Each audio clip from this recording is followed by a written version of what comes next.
ഇന്നത്തെ വീഡിയോ ഞങ്ങളുടെ second day at വയനാടാണ്. ഞാൻ എഡിറ്റ് ചെയ്ത് വെച്ചെങ്കിലും എനിക്ക് വീഡിയോ ഇടാൻ കുറച്ച് താമസം വന്നു, കുറച്ച് ബിസി ആയിപ്പോയി. ഞങ്ങളപ്പം ഫസ്റ്റത്തെ ഡേയിൽ അത്രയും എനർജി സെക്കൻഡ് ഡേയിൽ ഇല്ലായിരുന്നു. എന്നാലും ഇങ്ങനെ പോകെ എനർജി ഇങ്ങനെ വന്നുകൊണ്ടിരിക്കുമായിരുന്നു.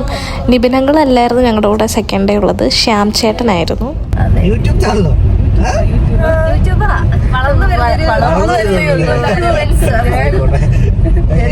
ചാനലിന്റെ പേരെന്താ?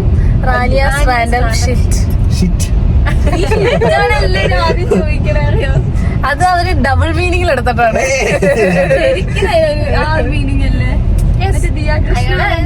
ഷിറ്റ് എന്ന് പറയുമ്പോ എന്റെ ഒരു ലൈക്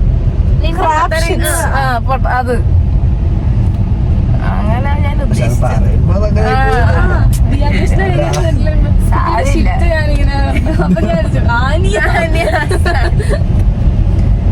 ഞാൻ ഞാൻ പിന്നെ അത് എന്തെങ്കിലുമൊക്കെ ഒരു ഇത് വേണ്ട.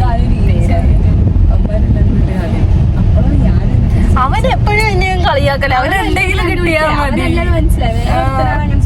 എനിക്ക് നിന്റെ മൈൻഡിൽ ആ രീതിയിൽ ഞാൻ ചിന്തിച്ചോളൂ. അവൻ പറഞ്ഞപ്പോ അതിനങ്ങനെ ഒരു മീനിങ് ഉണ്ട്. പക്ഷെ നമ്മള് നീ അങ്ങനെ പറയുമ്പോ ചിന്തിച്ചോളൂ. അതെ, അല്ലല്ലോ അങ്ങനെ എടുക്കുള്ളൂ. ഞാൻ വീഡിയോയുടെ സൗണ്ട് മ്യൂട്ട് ചെയ്തിട്ടില്ല കേട്ടോ. അത് ഉള്ളതായിരിക്കും ചിലപ്പം നല്ലത്, കാരണം അപ്പോഴത്തെ ഞങ്ങളുടെ ആ ഒരു സംസാരമൊക്കെ നിങ്ങൾക്ക് കേൾക്കാൻ പറ്റും. പിന്നെ ഇടയ്ക്ക് ഞാൻ വോയിസ് ഓവറും കൊടുക്കാവേ. അങ്ങനെ ഞങ്ങൾ ഫസ്റ്റ് ഡെസ്റ്റിനേഷൻ കുറുവാ ദ്വീപായിരുന്നു. അങ്ങനെ ഞങ്ങൾ കുറുവാ ദ്വീപിൽ എത്തിയിട്ടുണ്ട്. കുറുവാ ദ്വീപ് എന്ന് പറയുന്നത് ഒരു ഐലൻഡ് പോലെയാണ്. അപ്പം വെള്ളത്തിലൊക്കെ ഇറങ്ങാൻ ഞങ്ങൾ റെഡിയായി പോയിക്കൊണ്ടിരിക്കുകയാണ്. അവിടെ ഒരു മരം കടപുഴകി വീണ് കിടക്കുന്ന കണ്ടോ? നമുക്ക് അങ്ങനെയൊന്നും പറയാൻ പറ്റില്ല, മരം ഇളകി വീണു. അല്ലേ സംഭവം. അവള് പറഞ്ഞാൽ എൻ്റെ ഒരു ഈ ചെരുപ്പ് ഭയങ്കര പ്രശ്നമായി വെള്ളത്തിന്റെ. ഇതെന്താ ഫുള്ള് വയലടിയത്? ഇങ്ങനെയല്ല ആണ് പൊക്കം യാവൻ താഴെ നോക്കി നടക്കണേ. ഇതെന്താ പൂളൊക്കെ ക്യാപ്പ് വേണോ?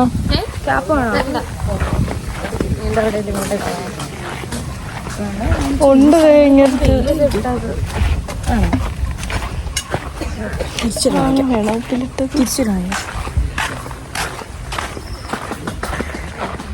ഞാനപ്പോൾ ഈ ആദ്യം വയലൊക്കെ കണ്ടപ്പോഴത്തേക്ക് ഞാൻ ഉദ്ദേശിച്ചൊരു എൻ്റെ മനസ്സിലുള്ളൊരു കുറുവാ ദ്വീപേ അല്ലായിരുന്നു അത്. കാരണം ഞാനപ്പം ചോദിക്കുമായിരുന്നേ ഇതെന്താ ഇങ്ങനെയൊക്കെ. പക്ഷെ നല്ല ഭംഗിയുണ്ടായിരുന്നു അവിടെ കാണാൻ. അപ്പോൾ അവർക്ക് 2 ഫോട്ടോ ഒക്കെ ഞാൻ എടുത്തു കൊടുത്തിട്ട് അവരെ നിർത്തിപ്പിച്ച് ഞാൻ എടുത്തു, അങ്ങനെ വേണം പറയാൻ. അങ്ങനെ ഫോട്ടോ ഒക്കെ എടുത്തിട്ട് ഞങ്ങൾ വീണ്ടും കുറച്ചുകൂടെ നടക്കണം. ഒരുപാട് നടക്കാനുണ്ടായിരുന്നു, പക്ഷേ നമുക്ക് നടക്കുന്നതിൻ്റെ ആ ഒരു ക്ഷീണമൊന്നും ഞങ്ങൾ അറിഞ്ഞില്ല. കാരണം 2 സൈഡും ഒക്കെ നോക്കി നല്ല രസമുണ്ടായിരുന്നു നടക്കാൻ. അത്യാവശ്യം കുറച്ച് നടക്കാനുണ്ടായിരുന്നു. ഒരു മൊത്തത്തിൽ എനിക്ക് തോന്നുന്നു ഒരു 500 മീറ്റർ 550 മീറ്റർ ഒക്കെ കാണുമായിരുന്നായിരിക്കാം.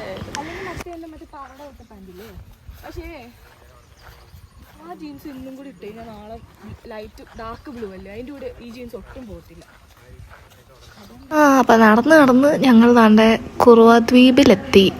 ഇതല്ല, ഇവിടുന്ന് നമ്മൾ ബോട്ടിൽ പോകണം.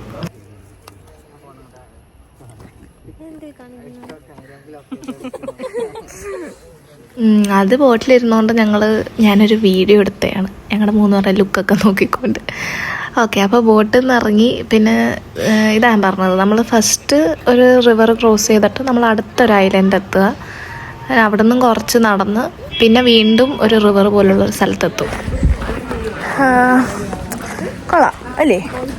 ഇനി ഞങ്ങൾ വെള്ളത്തിലോട്ട് പോവാം. വെള്ളത്തിൽ പോയിട്ട് നോക്കാം.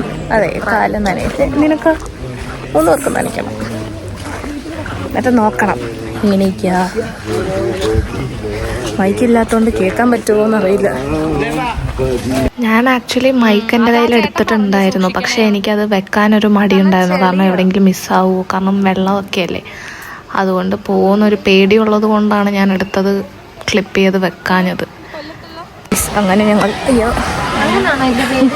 കുർവ ദ്വീപിൽ ദ്വീപല്ല വെള്ളമുള്ളിടത്തെത്തി. അപ്പം നടന്ന് ഇപ്പുറത്തെ ഒരു സൈഡിൽ, ഇതാണ് ഞാൻ പറഞ്ഞ ഇവിടെ വരെ ഉള്ളൂ. നമ്മളിവിടെ എല്ലാവരും ഒന്ന് കാലൊക്കെ നനച്ച് വേണമെങ്കിൽ എല്ലാവർക്കും കുളിക്കാം. പക്ഷെ ഞങ്ങൾ അതിനൊന്നും ഇറങ്ങിയില്ല. ഞങ്ങൾ ജസ്റ്റ് കാലൊക്കെ നനച്ച് പിന്നെ അവിടെ നിന്ന് പോന്നു. അടുത്ത സ്ഥലത്ത് നമുക്ക് പോകണമല്ലോ. അതുകൊണ്ട് നമ്മൾ പെട്ടെന്ന് തന്നെ കുറച്ച് നേരമൊക്കെ അവിടെ സ്പെൻഡ് ചെയ്ത്, ഒട്ടും സ്പെൻഡ് ചെയ്തില്ല എന്നല്ല, കുറച്ച് നേരമൊക്കെ അവിടെ ഇരുന്ന് നല്ല രസമുണ്ടായിരുന്നു. മരത്തിലൊക്കെ ഇരുന്ന് വെള്ളമൊക്കെ കാലിലൊക്കെ ഒന്ന് നനച്ചു. അങ്ങനെ ഞങ്ങൾ വീണ്ടും അടുത്ത ബോട്ടിൽ കയറി തിരിച്ച് ഇപ്പുറത്തെ കരയിൽ തന്നെ വരണം.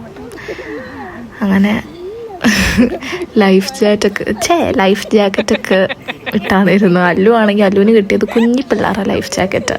അപ്പോൾ അതിനെ പറ്റിയുള്ള ഒരു കോൺവെർസേഷനാണ് നിങ്ങളാ കണ്ടത്. അങ്ങനെ അവിടെ നിന്ന് ഞങ്ങൾ തിരിച്ച് ഫുഡൊക്കെ കഴിച്ചു. ബാണാസുര സാഗർ ഡാം കാണാൻ വന്നു. ബാണാസുര സാഗർ ഡാമിൽ വന്നു. ഈ ഡാം കാഴ്ചകൾ കാണാൻ കുറച്ച്.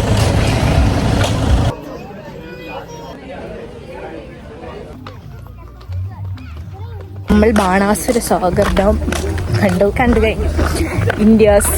വേൾഡ്സ് സെക്കൻഡ് ലാർജസ്റ്റ് എർത്ത് ഡാമാണ് നമ്മളിപ്പോൾ കണ്ടത്. നിങ്ങൾക്ക് എന്ത് വ്യത്യാസമാണ് തോന്നിയത് സാധാ ഡാമിൽ നിന്നും? സാധാ ഡാമിൽ നിന്നും പുല്ലുണ്ട് ഇവിടുത്തെ ഡാമിൽ. ഞാൻ കണ്ട സ്വപ്നങ്ങളുടെ ഇതല്ല, പല്ലുകൊണ്ട് തീരാത്ത സ്വപ്നങ്ങളും. നമ്മളൊക്കെ ഒരു തോന്നലുണ്ടാവില്ല ഇതാണ്. പക്ഷെ നിങ്ങൾ നോക്കൂ, മറ്റേ വറ്റിത്തിരിഞ്ഞ പോലത്തെ ഷട്ടറിന്റെ മുകളിലുള്ള പോലെ അല്ല. ഷട്ടറല്ല ശരിക്കും. എന്നാലും നോക്കൂ കണ്ടു കാണിക്കുന്നുണ്ട്. നോക്കൂനെ എനിക്ക്. അങ്ങനെ അവിടുന്ന് നമ്മൾ ഇറങ്ങി. ഇനി ഞങ്ങൾക്ക് ആകെപ്പാടെ ഞങ്ങൾ ഏകദേശം കാണണം എന്ന് വിചാരിച്ച സ്ഥലങ്ങളൊക്കെ കണ്ടു കഴിഞ്ഞു. ഇനി ഒരേ ഒരു സ്ഥലം കൂടി, ലക്കിടി വ്യൂ പോയിന്റ്. അങ്ങോട്ടായിരുന്നു ഞങ്ങൾ പോയിക്കൊണ്ടിരുന്നത്. പക്ഷേ എനിക്ക് അവിടുത്തെ വീഡിയോ ഒന്നും എടുക്കാൻ പറ്റിയില്ല. കാരണം വ്യൂ പോയിന്റ്, എനിക്ക് ഹൈറ്റ് പേടിയുള്ള ഒരാളാണ്. അപ്പോൾ വ്യൂ പോയിന്റിൽ നിന്ന് ഫോണൊക്കെ എടുക്കാൻ പേടിയായിരുന്നു. അങ്ങനെ അതും കണ്ട് ഞങ്ങൾ തിരിച്ച് വീട്ടിൽ പോയി. അപ്പം സെക്കൻഡ് ഡേ അത്രയൊക്കെ ഉള്ളായിരുന്നു. ഇത് പിന്നെ ഞാൻ കുറച്ച് ഫോട്ടോസ് ലാസ്റ്റ് അപ്ലോഡ് ചെയ്യാമെന്ന് വിചാരിച്ചതാണ്. ഡാമിൽ നിന്നെടുത്തതും പിന്നെ കുറുവ ദ്വീപിൻ്റെ ആ ഒരു വയലിൽ നിന്നെടുത്തൊക്കെ. അപ്പോൾ അത്രയൊക്കെ ഉള്ളൂ. നെക്സ്റ്റ് ഡേ ഞങ്ങൾ കോഴിക്കോടാണ് പോയത്. അപ്പോൾ വീഡിയോ ഇഷ്ടമായെന്ന് വിചാരിക്കുന്നു. ഇഷ്ടമായെങ്കിൽ സബ്സ്ക്രൈബ് ചെയ്യാൻ മറക്കല്ലേ. അപ്പോൾ ശരി, ബായ്.